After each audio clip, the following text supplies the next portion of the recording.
When Kantara released, people across India were left stunned by its climax. The fiery dance, the divine presence. It did not feel like cinema. It felt real. Audiences everywhere began asking, who are these Daivas? What is the story of Panjurli? Who is Guliga Deva? Today, let us pause and uncover the legends of Panjurli Deva and Guliga Deva, the guardian spirits of the Tulu.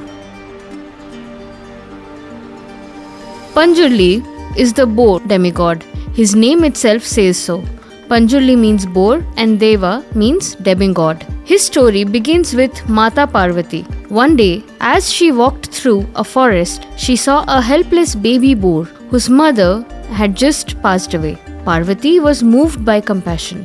She adopted the boar as her own son, showering him with love and affection. But as the boar grew, his tusks came out. With the irritation of his growing teeth, he began destroying crops, uprooting the fields, and causing havoc. Lord Shiva, angered by this destruction, raised his hand to kill the boar. But once again, Parvati intervened. She pleaded for his life.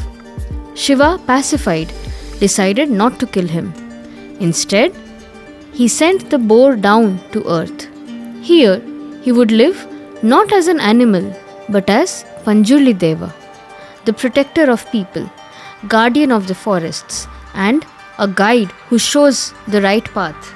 This is why farmers and villagers worship Panjurli to this day, seeing him as the protector of land and crops.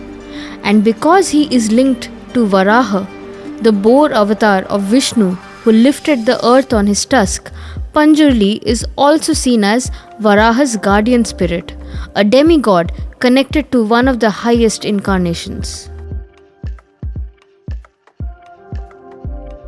If Panjurli is compassion, Guliga is ferocity. His birth is strange and terrifying. Once, Parvati Ma had brought ash for Shiva. Hidden in that ash was a mysterious stone. Shiva, annoyed, threw the stone away, and it landed in Vaikuntha, the abode of Vishnu. From that stone, a fierce goblin was born, Guliga. Guliga was given the duty to serve Lord Vishnu, but his nature was destructive, furious, uncontrollable, always hungry.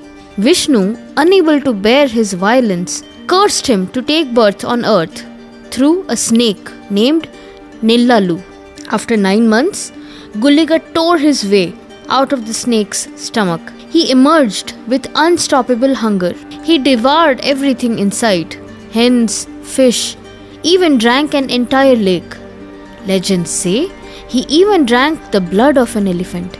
Yet his hunger was never satisfied. At last, Vishnu offered him his little finger. Guliga consumed it and was momentarily satisfied. But his hunger and desire never ended truly. Wandering through the earth, Guliga eventually entered the lands protected by Panjurli. Both powerful Daivas clashed. Panjurli, the protector, Guliga, the destroyer. Their fight shook the heavens and the earth until Goddess Durga intervened. She stopped the battle and declared that from that moment, Panjurli and Guliga would be companions. One would bless, the other would punish. Together, they would ensure balance between mercy and justice. The worship of these Daivas continue even today in the tradition of Bhoot Kola. Bhoot means spirit, Kola means play or act. It's not just a mere performance. In Bhoot Kola, the chosen performer, usually from a hereditary family, undergoes rituals until the spirit descends into him. He becomes the Daiva. Panjurli is benevolent. He forgives, he blesses, he gives culprits multiple chances. He is easy to summon. Guliga is fierce. He only comes when there is great danger and rarely forgives those who cross the line. When possessed, the Deva speaks through the performer, resolving disputes, blessing crops, and even settling land issues. And it is no coincidence, for in Hindu tradition, Varaha lifted the earth on his tusk. Panjurli, being Varaha's demigod, is directly connected to the land itself. This is why, even today, people believe that in cases of land disputes, praying to Panjurli brings truth and justice.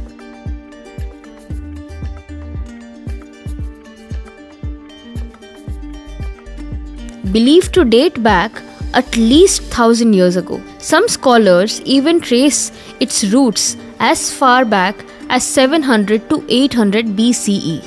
Unlike temple gods enshrined in idols, these Daivas were first worshipped in nature, under sacred trees with uncarved stones in open fields. Over centuries, their worship blended with Hindu deities. Panjurli was connected to Varaha and Shiva. Guliga was tied to Vishnu's cosmic order. Yet, they retained their indigenous local identity as protectors of the land. This is why, in Kantara, the Daivas' words are law.